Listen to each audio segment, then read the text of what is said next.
listening to the Cricket Podcast. Hello, everyone, and welcome to the Cricket Podcast, where we're here to wrap up the England v West Indies series. The hosts take a 3-0 victory with their win in Birmingham, and the West Indies depart with at least some heads held high. I'm Jack Hope. I am joined by Ross Legg. How are you doing, Ross? I'm good. I'm a little bit croaky after I Don't Like Cricket Club went on tour this weekend. So forgive the hoarse voice. And we've got Max. Max, you didn't go on tour, bottled tour, we might say. Yep. So we're relying on you to provide the non-croak. Can you do that? I believe I can. Yes. I'd like to hear a blow by blow of the tour if that's possible. Possibly not on this podcast. Maybe that could be a Patreon special episode, depending on how much not safe for work content is in there. But yes, I'm croak free. I also wanted to do a quick shout out to a listener who I met in a bar in London Bridge last week. So Vicky, yes, good on you. Keep listening. Lovely to meet you. And yeah. Oh, can I do a shout out to Ollie, who I met in Marks and Spencer's? Well, we're doing shout outs to people at King's Cross Station about 3 weeks ago. Sorry, Ollie, I did say I'd do it on the next show, probably about 10 shows late. But yeah, 2 shout outs to begin the show. That's nice. As for tour, I would say Ross, who are you shouting out to? Yeah, go on. Right, who's your shout out? Who have to, you met? First of all? I've never been recognised in public, so yeah, so 0 shout outs. Maybe, but you intimidate people. Maybe. Have you ever considered that? Yeah. Maybe they'll be like, I wouldn't want to get a damning review from Ross like I've given many cricketers on this show. That's true. I don't want the KL Rahul treatment from you. I've brought Max on tour. On tour, I would say it was relatively safe for work, mostly safe for work. We went. It was quite sunny. Went to a few bars and pubs in Brighton. Did stay up till 5 a.m. at the beach doing a rock throwing competition. Like that's about as close to fielding practice as you get in IDLCC, isn't it? Dropped 9 catches on the Saturday, didn't we? So on the Sunday. On the Sunday, yeah. On the Sunday. So maybe we should have done a rock. Quite possibly the worst drop I've ever seen in my life as well. Yeah. Our gully fielder, literally the ball, the guy's got to hit one of our spinners and literally just looped maybe 8 feet in the air. And he's not even, I think he's got fingertips to it. He's standing at gully. It was the worst thing I've ever seen. Yeah, it was pretty bad. But generally, okay. We hit 306 Max in 35 overs. And the most balls one of our batsmen faced was 34 deliveries. Yeah. Wow. The gun like proper 2019 England T20 style, that is. Yeah. We were all right. We're going to talk about some cricket before we do that. Just a reminder to people watching on YouTube to click subscribe. And if you're on Apple or Spotify, click like and leave us a review. We're also sponsored by Manscaped. You can head over to manscaped.com, use the code CricketPod for 20% off plus free shipping. There's a link to that in the show notes, as is there a link to Serious Cricket. Click that, go buy some cricket gear. There's still time left this season to accomplish extraordinary feats, like scoring 300 in a tour game against some very good cricketers. Very, very good cricketers. Max, we are actually here, though, to talk about professional cricket, West Indies v England. What happened at Edgbaston over the weekend? It was another one of those interesting games where for a moment it looked even, didn't it? But then everything kind of fell apart for the West Indies. In this case, it was West Indies batting first, having won the toss, and they looked well set. They were a good opening partnership of 76, McCall Louis and Craig Brathwaite looking solid. And then, as so often has happened in the West Indies tour, there was a bit of a collapse. 3 wickets fell very quickly, then 4, then 5. And it was up to Holder and De Silva to get things back on track. And they ended on 282. Not bad, but I mean, if you're batting first, you probably want to be sticking up a little bit more than that. But, you know, in reply, England faltered as well, losing 5 wickets very quickly. And then it was, again, the 6th wicket partnership that dragged England back into contention before Jamie Smith provided the fireworks to take England to a fairly solid first innings lead. He looks better and better every time he goes out in an England shirt. I think old Jamie and Chris Wokes as well. Shouldn't forget his 62 that will no doubt confirm his ticket on the plane to Australia in a year and a bit. And then, as happened in the second test, West Indies kind of fell in a heap. It was possibly not their fault this time, because Mark Wood came in with a devastating spell of reverse swing when, again, West Indies looking like putting on a half decent score. He came in and ripped the heart out of the West Indies batting lineup. 175 they ended up in, and it was just a simple 82-run chase for England. But they had to do it in their own way, didn't they? So Ben Stokes opened the batting because Zach Crawley was off for an X-ray on his finger and hit the joint fastest 50 for an Englishman in Test cricket, the third fastest 50 overall, pelting the ball to all parts to really put some shine on another victory. 3-0, series wrapped up, job done. But I think more tails underneath that 3-0 than perhaps it looks like on the surface of the result. Yeah, I don't think West Indies come out of this game without any credit. Most credit, though, Ross, has to go to England. Jamie Smith, 95, not out. Maybe a bit disappointed not to get a ton there, but certainly announced himself across this series. Atkinson again in the wickets. Mark Wood, Pfeiffer. Who impressed you the most? I think it was nice that Wood actually got some reward for his efforts. In the last Test match, he bowled his absolute heart out and ended up with 2 wickets, and it was a little bit. It didn't feel like it was fair from the cricketing gods. And here he really had his tail up in the second innings, and it was devastating. I think is the word you used, Max. It was pretty hostile, and you can imagine when kind of the series is done and dusted, the last place you want to be is on the receiving end of kind of like 93, 94, 95 mile an hour bowling from Mark Wood searching for a 5-wicket haul. So it was, quite scary probably for some of the West Indies batters. And England, there was a lot of chat around this being Bazball 2.0, sensible England and Bazbrain and all this kind of stuff that's been shooting around. And ultimately it was just, I think it was competitive enough, I think, the cricket, but we said there was going to be about 10 days worth of play over the course of this series, and it was pretty much about that, I think. Gus Atkinson across the series took 22 wickets. That's, for a debut series when Jimmy Anderson's just exited stage left, he really did stand up and go, do you know what, I can probably deserve to play at this level. And then Jamie Smith, Max, the last couple of years, you've been saying this guy's going to play for England. This guy's going to play for England. He's slotted in first Test series, looked pretty decent with the gloves, and had 2 pretty damn good innings. One to rescue England from being 50 for 5 or something like that.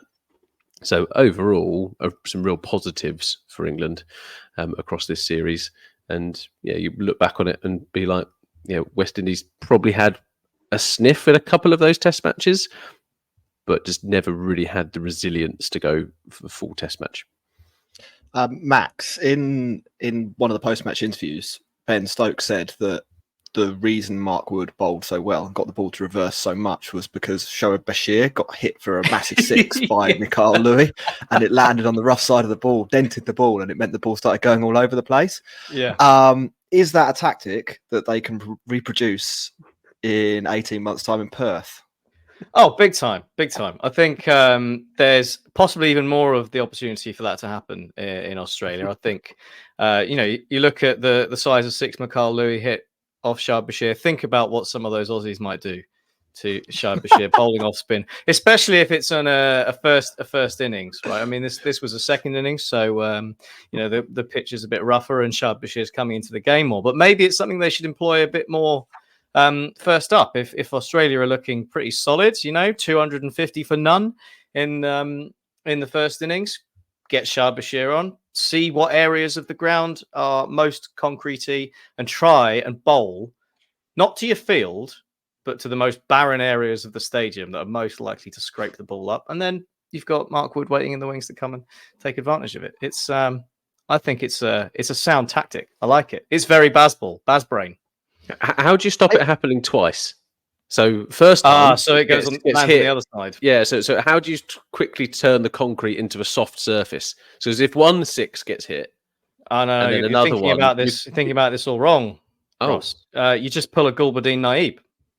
You get the signal from the bench. The ball's done. Well, you don't even need the signal from the bench. You can show Shah-Bashir the ball, and before you know it, his hammy's gone. They'll have to replace him, and Mark Wood can bowl the rest of the over, and it's instant rewards. I think it's a plan. That is Baz brain. That is some Baz brain. Now we'll clip that up, make it, send it over to the England team, and see what you make of it. In all seriousness, though, Max. Jack, I'm going to say I'm seeing cricket podcast merch now. I think we could literally get little concrete tombstones and be selling those in Australia and getting the fans to take them into the grounds. Oh, the Barmy Army. The Barmy Army tombs, yeah, all across. I think and it can say "Here lies Bazball" and then crossed out, and then whatever other moniker we want to put. Oh, you're so on it today, Max. You're so on it. If anyone is a concrete supplier and has a mould, well, I am a Chennai fan, so maybe I can pull some strings. Yeah, maybe we can get the Mayapan. That's right, I think. On the line as well. Get them involved. I'm sure they'll be up for it. Max, Mark Wood, 14 overs, 40 for 5. Is this the new string to his bow? The reverse swing destroy. He looked like Bumrah, but faster and better and English, and that's important. Yeah, but him being English is quite important for the prospects of this England side. Yeah, I think it's really encouraging actually to see, because we've seen there was an interesting stat I saw. I think someone posted it on Twitter. I'm afraid I can't remember who, so sorry for not attributing it to you. But the difference in Mark Wood's bowling averages in tests before and after he changed his run up is quite stark. I think it's from something like 40 to about 26. And I mean, that might partly be because since he changed his run up, he's now not injured every 5 minutes, which probably helps. But I think there are two really encouraging things for me from Mark Wood in this series. One, like you say, the reverse swing. I think we saw glimpses of the swing that he got in the Test series, the Ashes against Australia last year, when he was getting it to move, and it was pretty much impossible to play. Like it was horrific if you're a batsman to face that, and that's the difference maker when it comes to Mark Wood, because he can come in and he can fire it at 95 miles an hour. And if your name's Kirk Mackenzie, that's too fast for you. If your name's Travis Head or Steve Smith, probably not that bothered, right? Pace on the ball, if it's not doing anything off straight, you're going to be okay with that. When it starts moving, that's the whole difference maker, and that's where you get to those spells like you mentioned, Jasprit Bumrah. That's when you get those spells like just Bumrah pulled out when England were in India, and it was just it is unplayable, and that's kind of the level that England, I suppose, are looking for from Mark Wood, and to see that he's got those skills in his locker is very encouraging. And the other thing is that he played 3 tests on the bounce that were all in pretty quick succession and looked fine, looked good. He did 2. Two tests on the bounce. Yes, he did. But still, 2 tests is impressive for him. No, 2 tests. I mean, it's been in and out, hasn't it, for Mark Wood? It's been resting for one, bringing the other fast bowler. So nice to see that he's been able to put that body of work back together. They're using him quick, sensibly. 5 over spells. I mean, they went as far as bowling him for a 6th this time because it was all going so well, and he managed to do that as well. But yeah, I'm encouraged, and hopefully it's something that England can replicate. It was interesting just the way they constructed the bowling lineup, I think, after Jimmy's retirement, just bringing in Mark Wood for Anderson. I do have a question. There's plenty to talk about. We haven't done any of the batting. We haven't done Ben Stokes smacking it everywhere. I do have a question that people will want us to address from a neutral point of view. To what extent is the argument that this is only the West Indies valid here? Ross, you can take that one if you like. I think that some of their batters showed a little bit of grit and determination on a couple of occasions, which was good. But I reckon out of the 6 innings that they faced, 2 were good innings. That was it. Kind of 2, they only really turned up for 2, and the other 4, it was pretty abject rather than kind of a couple of players battling here and there.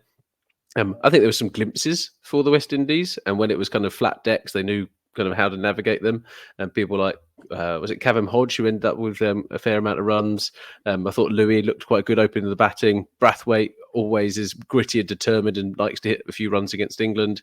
And Jason Holder pulled up a couple of performances, but again, Jason Holder batting at 6 is too high. Jason Holder is a very, very good cricketer, but I'm not sure he is a number 6. He's a really good number 7. And I think there was just that inexperience in the lineup.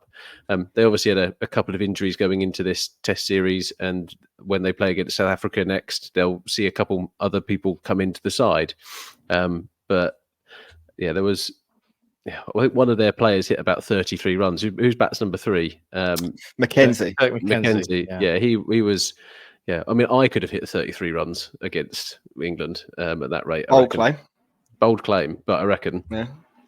Yeah, backing myself to hit 33 in 6 innings. That is like, if you're a professional cricketer, you're playing cricket every single day, and you've had 6 bites at the cherry, and you can only manage 33 runs. That is pathetic. That's harsh. Max, what do you think? Is there just the West Indies argument to be made here?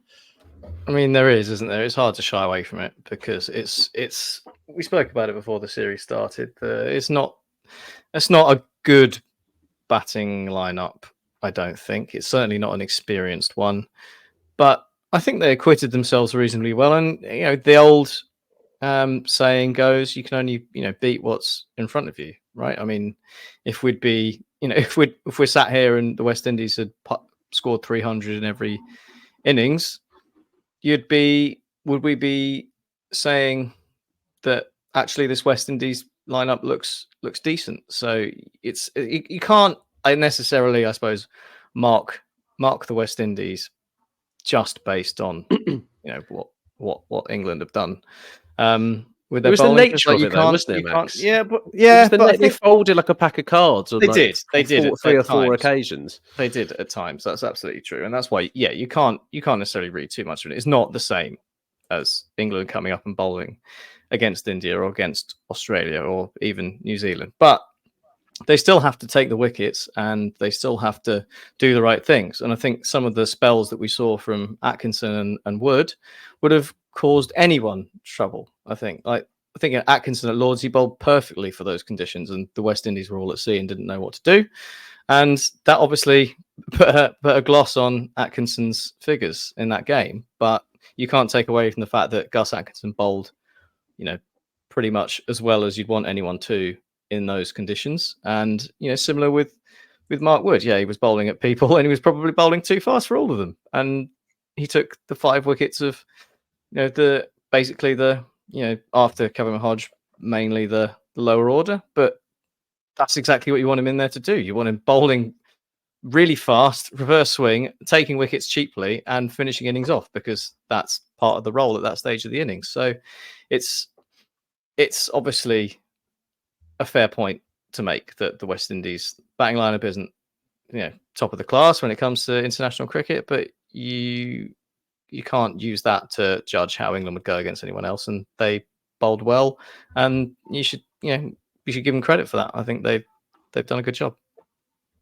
Cool. Well, we're going to take a quick break there. Then when we come back, we will talk a little bit about Jamie Smith, maybe a little bit about Stokes, and talk about some of the performances across the series more generally. See you in a second. You're listening to the Cricket Podcast.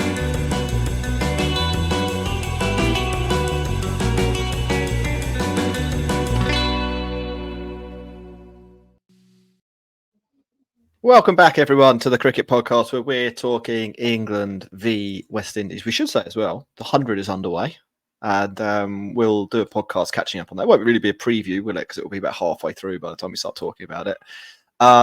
Interesting decision to schedule it to clash with an Olympics, but I'm not in charge. And a Test series. Look at me. Yeah, and Major League Cricket. Congratulations to Washington Freedom there. Yep. And the gang for that win. West Indies, though, v England. Max, Jamie Smith, is he England's future for the next decade? We had this discussion about Bashir last Test. you Yeah. need to know about Smith? Right. Yeah, I mean, I think it's fairly clear cut the way England want to go with their wicketkeeper. They want him to be someone who can mainly bat and do a job with the gloves. I think, particularly at home and probably in places like Australia, South Africa, New Zealand, etc. But obviously, you could see with Ben Folkes that the main issue they had was the fact that he was a little bit limited in attacking options. I suppose he's done quite a good job batting with the tail on occasion and looking solid, and he's a good player of spin. But Jamie Smith is a completely different kind of player, and the skill set he has is it's completely different to Ben Folkes, and it's fireworks, and it's really exciting. It fits with the Bazball mold. He's he's been batting at 4 for Surrey this year and doing the business. And I think he's come in to this side and looked well at home. And I think he's obviously made a fantastic case for himself to continue. I can't see England going anywhere else, which is unfortunate for a lot of other English wicketkeepers who have been having quite a good time of it recently. Obviously, there's Ollie Robinson, James Roux, people that you speak about. But I think Jamie Smith with the bat just has that little bit of extra wow factor, I suppose. There's something a little exciting about the way he approaches it. Some of those leg side shots, I don't want to say Peterson-esque, but because that might be going a bit over the top, but it's good to watch. And like some of those sixes he was pulverizing were pretty immense. I think he finishes with the most sixes on either side, so which is not a bad return. And that's it, isn't it? That's the point of difference. Ben Folkes has done an excellent job of sort of marshalling the tail, I suppose. But then when you get to that point where you need to flick a switch and you're like, all right, look, we're running out of time here, or we're running out of wickets here, and it's going to end soon. So let's see how quickly we can bash an extra 30 or 40. Ben Folkes maybe doesn't have it in his locker in the way that someone like Jamie Smith does. So he fits what they're trying to do so nicely, doesn't he? So that's why I think why a lot of people have been saying that they expect Jamie Smith to be in this England side for a while, and certainly hasn't done his case any harm, has he? No, he hasn't. Here's a question though, Ross. When will people stop talking about Kevin Peterson-esque, bearing in mind Kevin Peterson retired from international cricket more than a decade ago? It's going to be had quite a distinctive style, didn't he? On tour this weekend, one of our players actually dyed his hair in homage to KP. Remember, so Toby had the very blonde, fluffy look going on. So he's a big part of English cricket, Jack. And I think regardless of how long ago it was, he's got a very distinctive style, and he, like it or lump it, he paved the way for England's kind of approach. Is what we can say. Yeah, I think we can say that there's definitely a player in this team who has surpassed Peterson in terms of Test match achievements. That's Joe Root. He gets 87 in this Test to go with his century from the last one and a 50 in the first Test. All the buzz has been around him climbing that all-time runs list. I think into 7th place now, just above Jayawardene. Is he going to overtake Sachin Tendulkar? Yes or no? He'd have to play for a few more years, wouldn't he? It's not that many more years. It's not that many more years. Was it 4 more years? 5 more years? 5, probably 5. Yeah. Yeah. So he's what, 35 now? 33. 33. Okay. Well, he's surely got to give that a go. Surely. I can tell you the answer is no, and I can tell you why it's no. Okay. He will be approaching retirement, and he will be about 70 runs short, maybe 80, 90 runs short of Sachin Tendulkar. But we'll be looking to see who the next Joe Root is for the Ashes series in 2 years' time. So they'll give him one game at a random ground that isn't Headingley, and he'll come just short, and it'll be, sorry, mate, you had your chance. You didn't take. Maybe 70 is a bit harsh. That's not enough of a. I mean, what did Jimmy Anderson need in the one game? Was it 9 to overtake? 8 wickets, yeah. 8 to match it, 9 to overtake. So that would probably be like scoring 150 maybe in ballpark one Test. Yeah. So I reckon he'll fall about 70 odd short in the end. Okay. I think that cricket is a batter's game, really, even though bowlers are probably more important in Test cricket. And I think for that reason, they'll just keep playing him until it gets past, if he so chooses. I feel like if you're a batter, you're more allowed to demand things like that. Yeah, Whereas if you're 33 and you're Joe Root, you'd be like, no, I'm already England's best ever batsman. I'm going to be the world's best ever batsman. Like, get out of my way. Well, good luck to him. Good luck to him. 87 in this test, just missing out on a century. It was good. Ben Stokes, the other one, Ross, who lit things up. 54 in the first innings, replaces Zach Crawley, gets 57 off 28 balls. Did he inspire you? Yeah, very much so. Yeah, I felt very inspired. But it was a swashbuckling, belligerent innings from Stokes. It bordered on disrespectful, which I quite liked. So it was, it wowed the Edgbaston crowd, and we saw what Ben Stokes is capable of. And we said before this Test series, can he recover a bit of form? And it looks like he's getting back into the swing of things, both with the ball and with the bat. So good news for England fans all round, really. Yeah, it was. I would say it was good news. From the West Indies point of view, Max, are there any performances that you'd like to highlight from this test before we go on to discuss the series as a whole?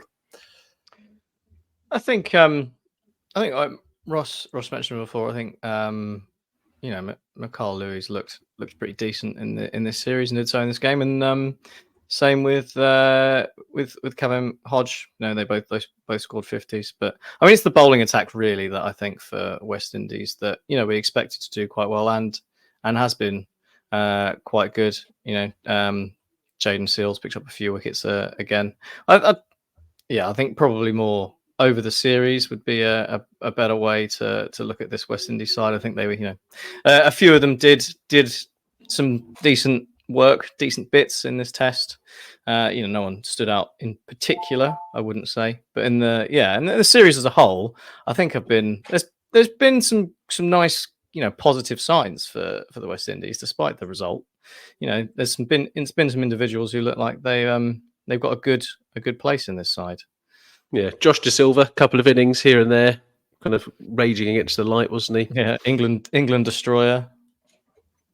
Yeah. What were the you showed some averages, didn't you, Jack, in the Discord the other day with Josh De Silva? It was average like 60 odd against England and about 25 against everyone else. That is correct. At the time I shared it, he averaged 66 against England. He got 5 in the second innings, so I assume that dips just a little bit. But basically Steve Smith v England, and I don't know, like Steve from down the Steve from the pub against everybody else. Should we talk about the series more broadly? We've got the big things, Jack, and we've got predictions. Yeah. We did some predictions, and Jack GPT was on the thing, wasn't he? Well, Jack GPT didn't do very well, but you guys did some actual predictions. I think you went for runs, MVP, wickets, and flop, and overall score. We'll start with overall score. Ross went 2-0 England. Max went for 1-1. I think I actually gave this prediction. I said England 3-0. So I am. Jack GPT also gave it as well. So both real Jack and fake Jack said 3-0.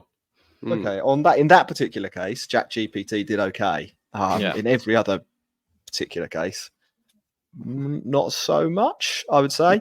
Any comments from you two? I mean, like Ross, what did you think? It would be a rain out for 2-0? Yeah, I thought the first game was going to be a rain out. I looked at the forecast and thought, actually, it was probably going to be a washout, but England won really, really quickly. So it was a bit of a damp squib, unfortunately. So or the opposite, a dry squib. Dry squib. Yeah, Jimmy Anderson's dry squib.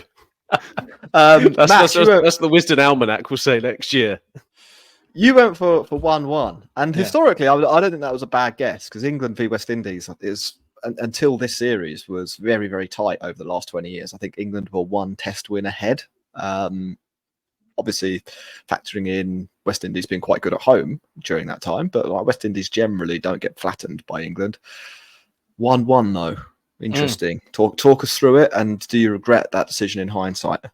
No, not at all. I I had my reasons. I like Ross thought one would have been rained off because, when we started recording those predictions, the weather in this Didn't see country the this summer, sunshine. absolutely disgusting. Like I couldn't see where the sun was coming from. It's glorious now. It's been lovely today. So I assumed we'd lose one and then lose one to rain, and then I thought England might do something a bit silly and try and manufacture a win, possibly due to weather in another game, and end up falling over their feet a little bit. So I thought they might let us, West Indies through the back door, so to speak. But no, not so. They cruised it. So fair enough. Yeah, it was fair enough. For runs, this is what people predicted. Ross, you went for Joe Root. Max, you went for Harry Brook. And Jack GPT, a little bit of a wild card, went for Chris Wokes. Chris Wokes, though, best of the bowlers with the bat. Average, he scored 134 runs, got a 62. That's not bad. Yeah. Not a bad series. Not a bad series overall from his perspective. Perhaps if you were going to judge it versus their talent, you would say the best of the options. We're not changing the rules like we always do for the predictions, so you win. So I think we'll wait in reality, won't we? In reality, Joe Root gets 291 in 4 innings against West Indies, averaging 72. Harry Brook does pretty well as well. Max 197 across 4 for him. Ross, you take the points though. Are you happy with yourself? I mean, if there was going to be something you could bet on, it'd be Joe Root hitting some runs against West Indies. I thought it was inevitable, really. There's just that part. If you're not kind of Pat Cummins, you don't really have Joe Root's number typically. It was unfortunate because even I thought the West Indies bowling lineup had some decent weapons in it, but I think unfortunately they run into Joe Root, and that's just very, very difficult. Just above Brook on the list in 4th place overall was Jamie Smith, Max. Earlier on, I said, is there just a West Indies argument here? England have got Smith and Brook and Duckett in the top 7 or 8 run scorers for this series. Ollie Pope's up there as well. Everyone is now talking about how good England are at batting. To what extent is that actually because the pitches in England are quite flat at the moment? Yeah, well, they were a bit slow, weren't they, on occasion? But the West Indies have got a decent bowling lineup, so I don't think you can level too much at the England batters from that point of view. And you can use the same argument to say, maybe it's not the world's best batting lineup that the West Indies have got, but those pitches, apart from the Lords one, were pretty flat and slow, and England managed to get enough out of them to make life difficult for them. So it is. I mean, it's an interesting point more widely though. The state of pitches in England, it's clearly a drive, isn't there, to making them a bit flatter, a bit more battle friendly, and maybe they're trying to replicate the difficulties of taking wickets with an older ball in Australia, because as we know, that's all that matters. But people do say they do moan about there being just green tops in England, and we just roll out Jimmy Anderson, Stuart Broad, and we were always going to win those test matches regardless of who we put out. Well, now what's happening? We're still winning. Thanks, Ross. A little bit of bait there. For top wickets, Ross went for Alzari Joseph. Max went for Shamar. It says, does that say Shamar? I'm reading Ross's handwriting. Yeah. I thought you put Shannon, as in Shannon Gabriel, but no, I did say Shamar Joseph. Yeah, and I went for Shoaib Bashir. Jack GPT went for Shoaib Bashir. The actual winner was Gus Atkinson with 22 wickets. Max, he's taken the Test cricket like a duck to water, hasn't he? Yeah, I've been really impressed with Gus Atkinson. Just part of that is my surprise at him being used as an opening bowler after Jimmy Anderson retired. I mentioned it was quite interesting to see them bring in Mark Wood straight for Jimmy Anderson and stick with the same lineup as well for the last 2 tests. That was kind of going against what they'd maybe intimated they were going to do, which maybe tells you what they were trying to set up, the kinds of situations they were looking at in terms of how they want their bowling lineup to play out. But yeah, Gus Atkinson with the new ball, I was really interested to see how it would go, because he's not a big swinger of the ball. He doesn't really try to swing the ball that much, but he was getting some good action off the seam with his wobble seam. He actually did get it to start moving in the air a bit in this test as well. And he was a threat throughout the innings as well at all stages, which is, I think, one of the massive things for England and the weapons they need with the ball, isn't it? Trying to find someone who will threaten to take wickets after the ball has gone a bit older and soft. So, yeah, surprised at how well he did with the new ball and continued that threat all the way through. He was very, very impressive, and I'm very happy for him as a good Surrey boy. Not so happy for England's for Surrey's first class chances, but they're still doing all right. What are you gonna do? In terms of predictions, Ross, you were technically closest. Alzari Joseph picks up 10 wickets for the series. Shoaib Bashir gets 9, a much better average. So arguably, I win that one as well. I think. I mean, as soon as we'd finished that predictions pod, I immediately thought how dumb we'd been, because how many wickets were going to be available to the West Indies bowlers, even though we thought England might change the bowling up a bit and they wouldn't stick with a settled lineup. England were going to take 60 wickets in this series. And I mean, how many wickets will we? Well, not according to you. You said it would be 1-1. Well, yeah, I suppose so. But in reality, you're probably expecting England to take 60 wickets in this series. And yeah, I mean, how many wickets would be on offer for West Indies? 35, 40. We shot ourselves in the foot a bit there, I think, Ross. It did strike me as an interesting choice. Jaden Seals was in second place. He had a really good series. He bowled well. 13 wickets at 27. Bowled well in that last test as well. Definitely one to look out for in the future. Let's move on to MVP. Ross went for Jason Holder. Max went for Chris Wokes. Jack GPT went for Trevor Imlach. So I'm out of the running. The backup with people was a bold decision, I think. It was a very bold decision. Yeah, Jack GPT really dropped the ball. Good, wild card shouts for Bashir and Wokes. They could have come through. There's a world where that happens, and it would have looked amazing. That wasn't happening, was it? They weren't going to drop Josh De Silva. Could have injured himself in a warm-up. Yeah, I don't think Holder had a great series, so I think you're out. Max, you're probably closest with MVP. But Ross, who do you think was the real MVP? I think it's always difficult to take wickets on those tracks. And taking, 9 more wickets than second place. I think Gus Atkinson deservedly takes player of the series on that front. I thought Ollie Pope had a good series. He had a bit of pressure coming into this test series. Joe Root obviously just threw weight of runs. But I think ultimately you can't look past it. It is really difficult to take wickets, and regardless of who the opposition is, I think Gus is a worthy winner. Best player for West Indies, however, is probably a little bit closer to call. Max, who would you have gone for if the best West Indies, the Windies MVP? Yeah, it's a tight one, isn't it? I was really impressed with Jaden Seals and the way he bowled, but I suppose I'm gonna go with Jaden Seals. I mean, Kevin Hodge batted really nicely, scored that 100, but he did average 36, which isn't that good, really, is it? He did have a couple more bites at the cherry to pile on his runs. So I think Jaden Seals for me was the pick of the West Indies players. Alzari Joseph went for 6 and over. Yeah, that was potentially always on the cards. Never mind. It does happen. Yeah, I mean, I'm pretty sure in every home. I mean, he also could have taken bags of wickets at the same time, but I always felt he might be doing it quite expensively. Recently, England have destroyed at least one of the bowlers. Yeah, it was poor old Scott Boland last year, wasn't it? And then various other people. Was it Matt Henry that Bairstow kept whacking into the stands? I think it was Matt Henry. I think it was. There's no massive shame in that. Pitches were flat, and England have got kind of one plan, and they're going to go for it.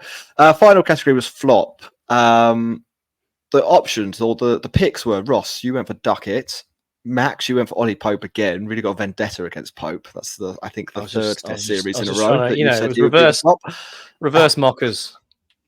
Worked a charm. And Jack GPT went for Gus Atkinson. So I'm going to put it out there that maybe we were the flop of the series. Yeah, when it comes to how many runs did Ben Duckett score? Quite a few. Quite a Did he? few. Oh, Yeah. Max and I were on the preview show. We talked that maybe one of the openers might struggle because the West Indies opening bowling lineup should be pretty good. Crawley didn't have the best of series, I think, but No. it definitely wasn't the worst that we've seen Crawley play. So yeah, I think If you want to look at did the okay. England, if you want to look at the England openers, Crawley averaged 24, scored 97 runs. Obviously missed the last innings. Had one innings of 76, and the rest of it was kind of lean times for him. Duckett got 178 runs at 44 and a half. So Yeah. you would No say one- Pretty no good one lick as well. really- 92 No one strike really rate. did flop for England, did they? In the end, they were all quite competent. Maybe you could say James Anderson flopped. He was so bad they had to retire him. Yeah. I'd say that's probably a fair shout. James Anderson didn't get any runs either, did he? No, Yeah. So I guess James Anderson is the flop of the series. Who's the real flop, Ross? It's There's only one name here. Do you reckon? Yeah. I think Kirk McKenzie. Holder. Well, but I didn't expect much from Kirk McKenzie. Like, I didn't. Yeah, and I've already did you driven, but expect? Did you expect him to do that 33 in 6 innings, mate. That is, to be fair, fine. You've already said you could do better than that. Yeah, Now, I for a couldn't do. I professional couldn't. cricketer And to be performing fair, worse than Ross. that That's is a true. flop. And that's it. I could definitely not have done as well as Jason Holder did in this series. So yeah, I don't know, you little dibbly dobblers. They're quite good fun. I don't take any wickets playing amateur cricket, let alone Test match cricket. How many overs do you reckon you'd have to bowl in a Test match before you got a wicket? It depends on the pitch. This one, Edgbaston. Oh, that's a long time. I reckon someone's gonna have to get bored. I reckon. And to be fair, you could put all the people on the boundary, so I could employ the Australia versus England tactic straight away. So maybe 80 overs.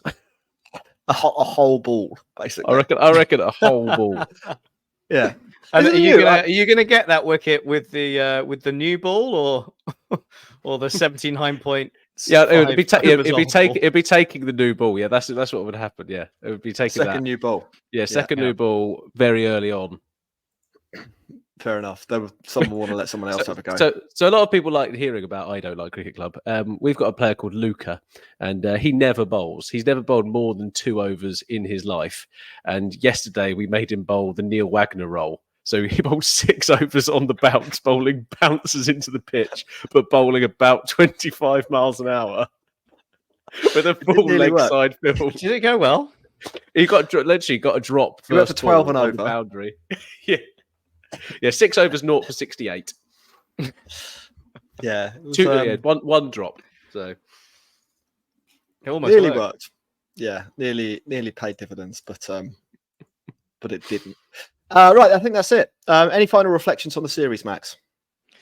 I'm pleased that it was as competitive as it was, even though it wasn't like the most competitive series you'll ever see. After that first game at Lords, I was a little concerned for the West Indies and the way the game is turning out, and all the rest of it, the future of Test cricket, etc., etc. But credit to West Indies, they came back. They showed some grit. They showed some skill. They were good value, and I think 3-0 is probably a fair reflection. But I don't think it's it wasn't a complete shellacking that it could have been. So there was some enjoyable cricket in there. So I'd say overall not bad. 6 out of 10, maybe 5.5. Ross, any final reflections from you or any other business? Yeah, plenty of people went to watch it as well. Like, there was typically a good crowd in. Like, Test match cricket is almost at the heart of the British summer. So I think it was great that the West Indies were here. And it's been good that England are going to pay for Zimbabwe to come over for a one-off Test match as well. And I think we said at the start, So we said at the start of the series that we need to make sure that the finances of Test match cricket actually become a little bit more sustainable. And England look like they're going to be taking the first step for that, and kind of doing saving Test cricket again, eh? Yeah, well, we've already done. We've got people more excited about it, and now we're putting our money where our mouth is. So that's very, very important, rather than trying to do anything untoward. So, which is a nice thing to do. Major League Cricket has kind of been and gone. It kind of came along in a flash. But Steve Smith hit some big runs in that tournament. So, well done, Steve Smith. He's going to be on T20 circuits, stinking things up, and probably in the IPL next year. Steve Smith has low key had a T20 renaissance. Yes. That's genuinely a thing, and I'm not going to say would fully deserve to be back in the IPL, but it wouldn't be the worst selection ever based on what he's done over the last year. And there's quite a funny if auction on the horizon. If someone spends a lot of money on him, that would be quite funny. But a 1 crore or 2 crore punt in the Kane, he's better than Kane Williamson, put it that way. Yeah, I'd agree with that. And also, he's an unbelievably good fielder. Like, unbelievably good. And captain material. Yeah. Let's see Delhi. Steve Smith in charge. Yeah, I want Steve Smith as the ringleader. Chennai, replace Dhoni. Make him wicketkeeper. Anyway, yeah, that's a diversion. We'll wrap up there. Thanks very much for listening, everyone. Thanks very much for watching. If you're over on YouTube, 100 special will come up at some point soon. Sri Lanka coming to England. They're coming to town later in the summer. I'm at the 100 on Friday, so I'm yet to be recognised in outside of this podcast. Where are you? So, I'm at the Oval. That's where it's being played. So which if you're going stand? to the JM Finn stand, I think I'm in. Okay. So if you're at the cricket and you've listened to this podcast, then come and find me and we'll have a I'll picture. say hi. Ross will buy you a drink. They're £8.50 at the Oval. Not in the members. Wait, is that with or without the cup charge? I think it's with the cup charge. I think they're about £7.50, maybe £7.90. Yeah. Oh, flipping that. And also, you don't get this is very niche Oval chat now, but you don't get the pound for the cups anymore. It goes to charity, which is a nice move. But I thought a lot of children actually made up their pocket money by collecting all of the cups and then getting like 20 quid. So yeah, although I hate to break it to you, Ross, the kind of children that are going to the Oval usually probably get enough pocket money. Well, on that bombshell. Bold shout. That's a bold shout. Thanks very much, everyone. We will catch up with you later. Bye-bye.